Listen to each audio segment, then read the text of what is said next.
ابوك خليه هناك هنعمل في مقلب زي ما كان بيطلع عند ابوك. لا هتنفق مع رجلك تو. الخطوط اطلع قدام يلا روح عشان ابوك تلاقي هناك.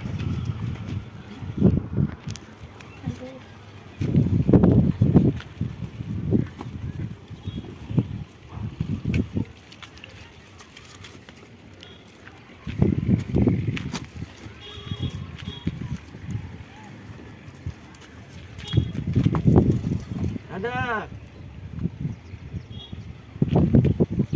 هذا يا عيال. ما فيش حد، الناس تسمعني يقولوا قدامي ولا ايه؟ وقام بينطر يابا ولا ايه؟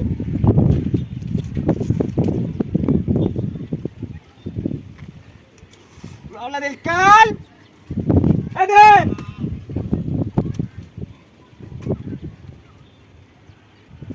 قاعد لك اهو. يلا شوف حد فيكم اهو، انت يا وليه حوش عيالك لقى المملك من البلكونه.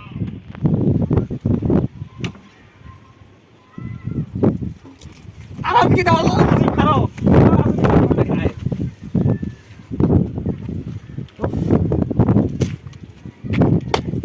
يا ولاد الكلب هو انتوا وحياة امك انت وهو ما تطلعش من المرة. اطلع لو انا قاعد لامك اهو، يبقى تطلع اهو، انا قاعد لك اهو اهو.